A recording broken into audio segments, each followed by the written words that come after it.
Welcome everyone, and this is the second video in the second part series on sadhana. So in the first video we discussed about the significance of sadhana and different varieties of sadhana that actually comes out of four dimensions of who we are, or four tools of what we have. So in the first one we'll be discussing about the method or the process or the path, whatever we like to say, that cannot be avoided by anyone, whether you are spiritual or not, whether you are initiated into spiritual practice, or you are just busy in mundane life, making money, raising children, looking after your parents, family, or whatever. Whether you are living alone or you are married, whether you are brahmachari or you are a householder, it doesn't really matter, because this dimension of spiritual path applies to each and every individual, whether they like it or not. Because the path what we are going to discuss is known as the karma yoga. Because each individual, whoever it is, wherever they are, they cannot live without activity. So just like when you are tired and you go back to sleep, and when you wake up in the morning you are full of energy, same way when you go to the bed tired and when you come up your body wants to be active. It's already in certain kind of momentum. This is known as the karma. So we might be discussing about the karma afterwards. If you have already read the karma book by Sadhguru, that's really great. If you have not, please, I recommend you to read it. Also, you can read a lot of articles and a lot of videos by Sadhguru on karma, what it is. So basically, as Sadhguru has said, the karma basically means action in all dimensions of who we are. So the action is being done 24/7. Whether we are aware, unaware, whether we are awake or we are sleeping, the action is being created. And with each action, certain impressions are left behind, and these impressions creates the next action. That is how the momentum of the karma goes. So basically, if you don't want to do any activity or something, the body is compelled to do certain activity. That is what we refer as a compulsion, because it's sort of like automated process. So because of this reason, nobody is free from activity. So basically what we refer as a karma yoga is basically how to make use of the activity and make it as a conscious process that leads to freedom or liberation rather than bondage and limitations that is going to entangle us. So most of the people have this kind of misunderstanding that karma yoga basically means helping somebody, selflessness. Yeah, it sounds like a selfless act also, but actually, just like Sadhguru says, that there is no such thing as a selflessness, because if I want to help or support someone, there is a biggest selfishness there, because I want to share my joy, share my ability to help other people. So selflessness is actually the oxymoron. It does not actually exist, but the self has actually expanded so that everybody is included within ourselves. So most of the people think that karma yoga basically means helping other, so that it is you are not going to look after the results. Yeah. So there is like a famous quote in Bhagavad Gita where Krishna tells Arjuna that don't look for the fruit, just do your action. So basically what it was actually meant was become process oriented, not the goal oriented.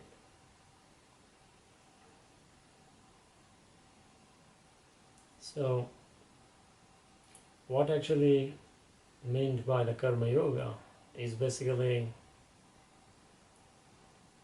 in a conscious way of doing action, although as we have already mentioned that the action is actually being done consciously, unconsciously or subconsciously in all four dimensions of body, mind, emotions and energies. But however, consciously we have actually access to one and three.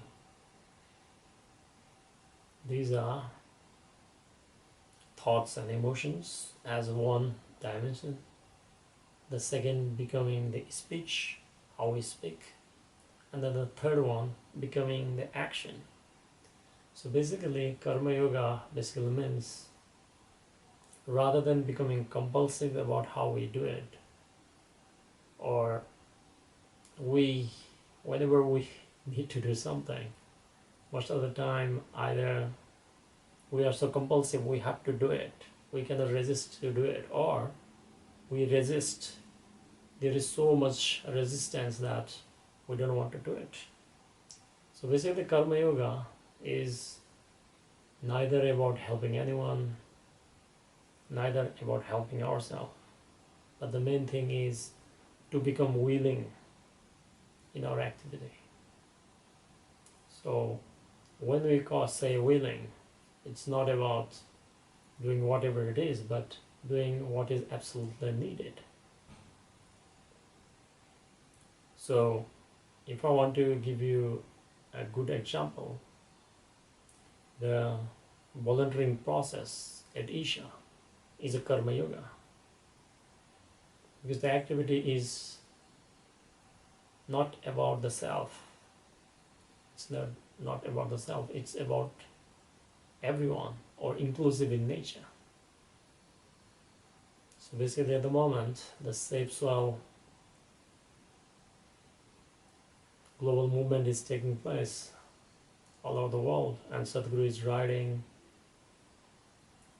the bike 30,000 kilometers from London to India, and he has already covered one circular round the Europe, and he has now reached Belgium.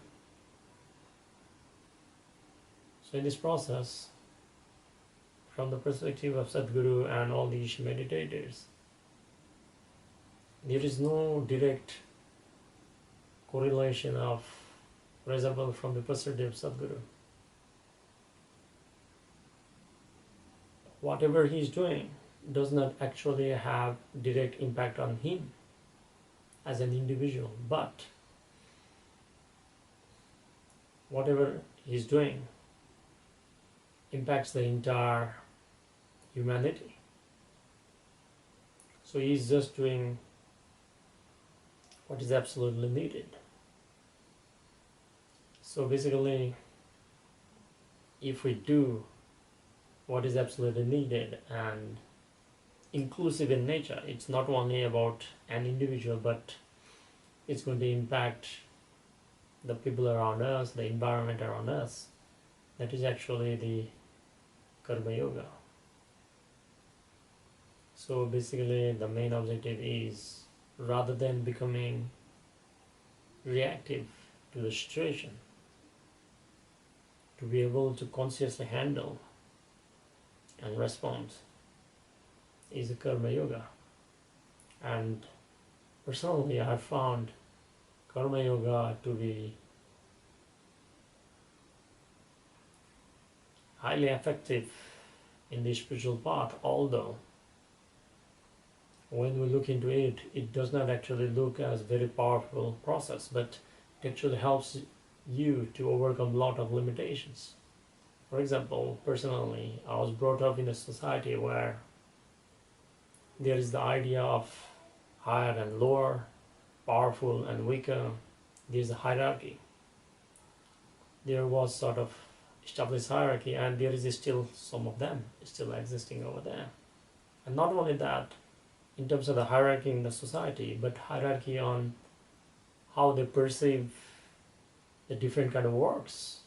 For example, they might think that sweeping or driving a car or cooking a food, they might consider as, the kind of things that is going to be done by people in lower hierarchy, while people who are higher in the social status should refrain doing that, and then they should be doing something else.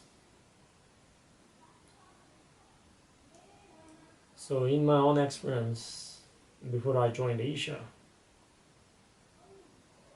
I was not doing any volunteering, I was not involved in any Karma Yoga. But when I started doing volunteering at the Isha Yoga Center,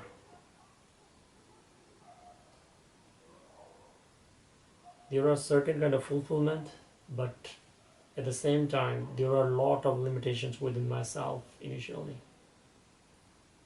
Because the psychological resistance is such that it will think in comparison. It will always think that this task is important than this. And since you have been, conditioned such a way from the society that for every activity, how much more you can get. It's more like a marketplace. Every kind of decision, every kind of interaction, every kind of transaction is taken as a transaction. So if you take every activity, everything as a transaction, then you can never be fulfilled. Because when there is a transaction, there is always a relative experience. So basically, when you are doing the Karma Yoga, when you are offering yourself, and it's about the situation rather than yourself, it's about the inclusive action, you overcome the likes and dislikes. So now when it is about the situation, and that is why what Sadhguru says is, your experiences of your life does not happen fulfilled because of what you do, but how you do it. The profoundness of life is not about the content of life, but the context of life. So the Guru actually gives a very beautiful parallel on this one. It is said that a person was walking and he met one stone cutter, and he asked that person, "And what are you doing?" The stone cutter says that, "I'm making a living out of this." And he walked a little bit further and met the another stone cutter. And he asked the another person, "What you're doing?" the stone cutter said, I'm making money so that I can feed my family. Then he walked a little bit further and he made the third stone cutter. And he asked, what you're doing? And then the stone cutter joyfully said, I'm here to build a grand temple for the Lord. So basically, it has nothing to do with what you are doing, where you are, whether it is job, marriage, volunteering, or sadhana, or whatever it is. It is not about what you do. It is about how you do it, the context of it. This is the main reason that today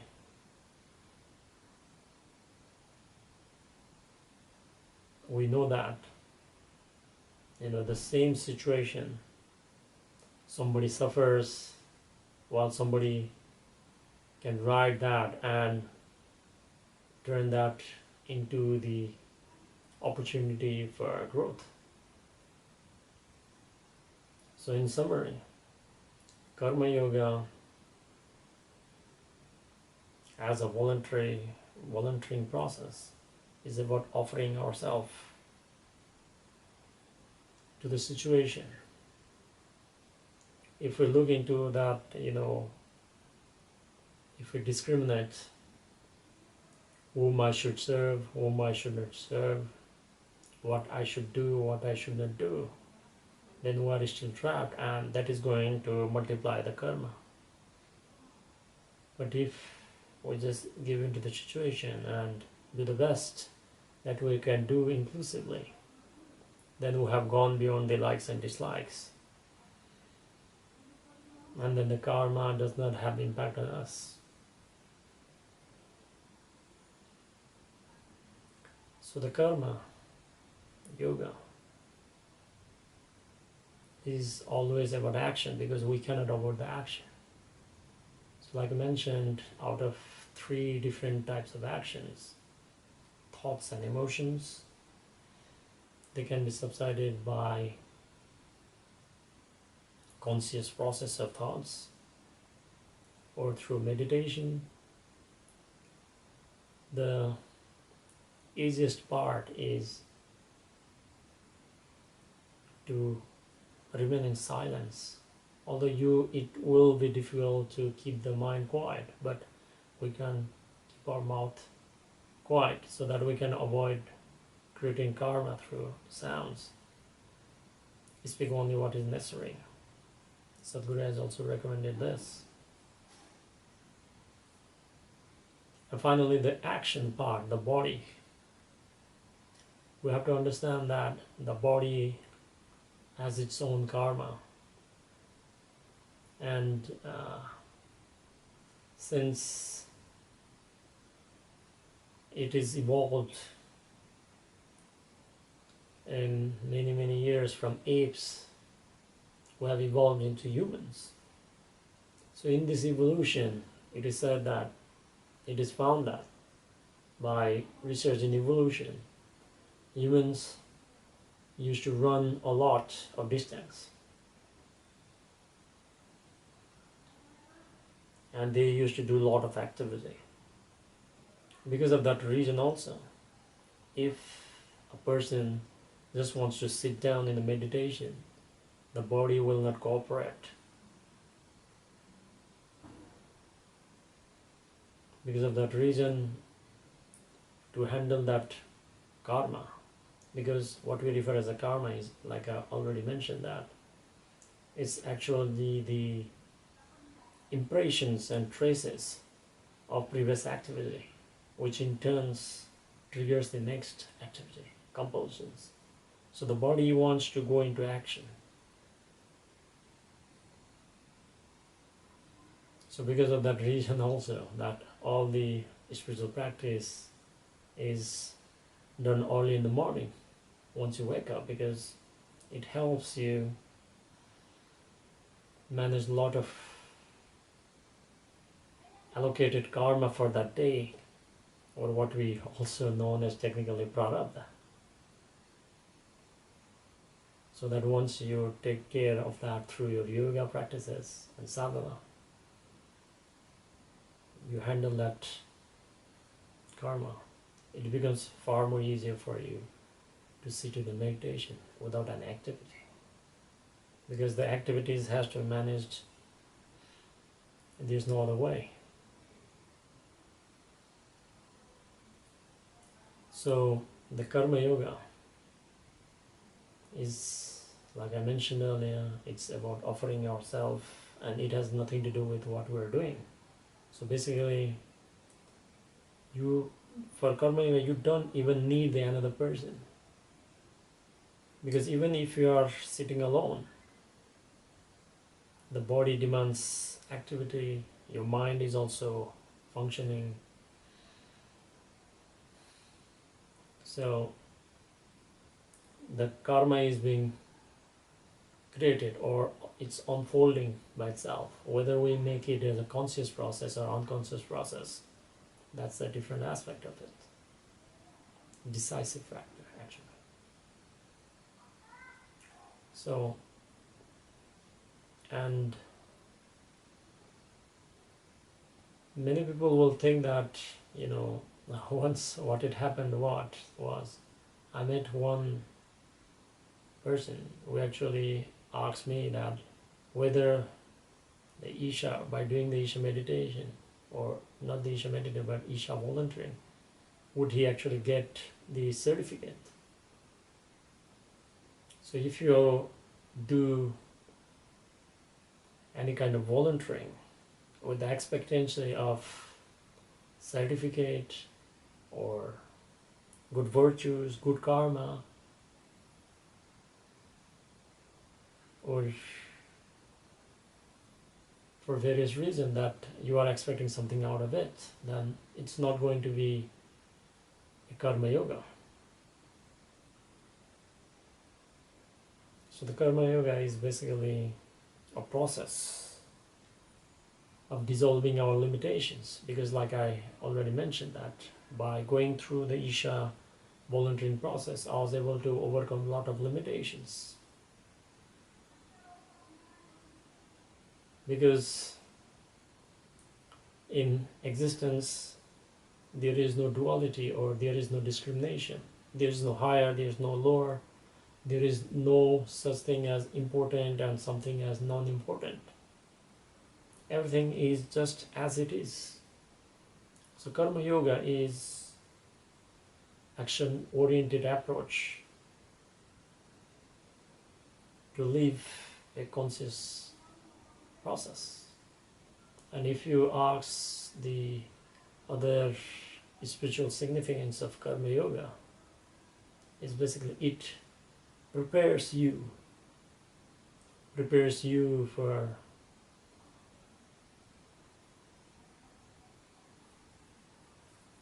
spiritual experiences. Because most of the people just do sit in the meditation, but they have got a lot of conflicts going on within them. Why the conflicts is going on within them? Because they have divided the existence in their mind. So when you do the karma yoga, or in this context, Isha volunteering, slowly, by breaking all the limitations, all the resistance within ourselves, there is no more conflict within ourselves.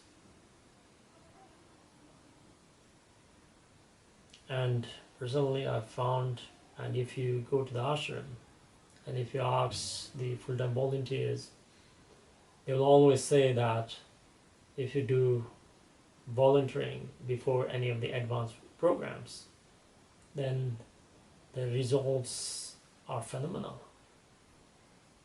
The karma yoga is basically the preparation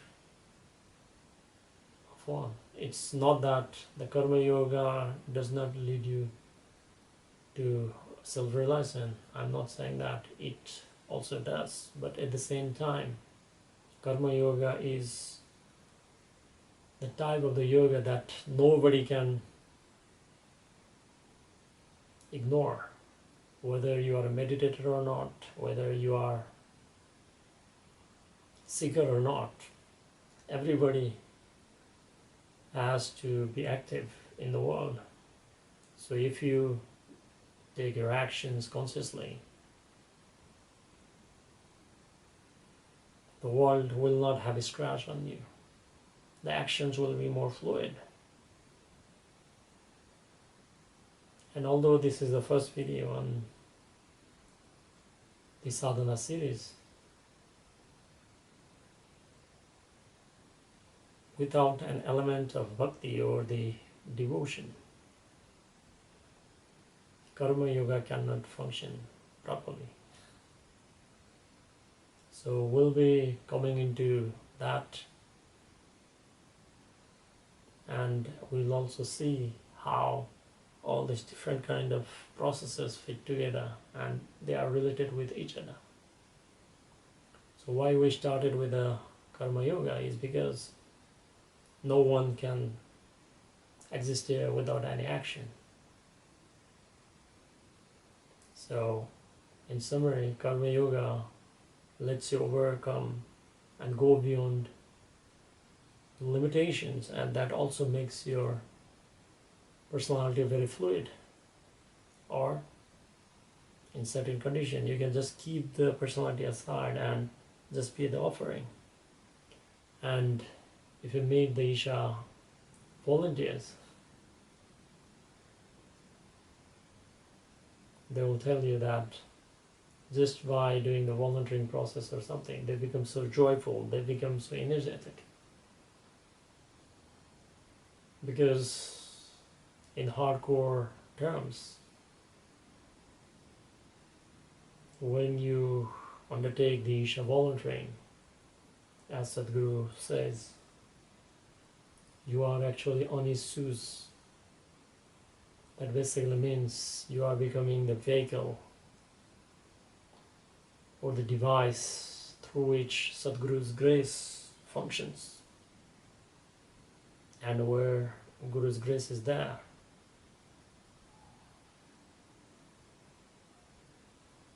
there is only fulfillment. So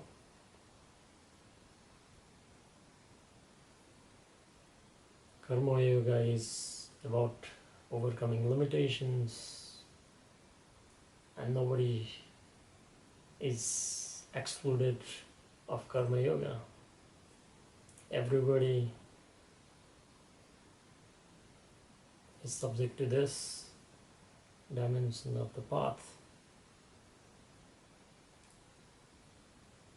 So in the next part, we'll be discussing about the another path or the process through which we can make our way towards the divine, for self-realization or the ultimate flowering of the being.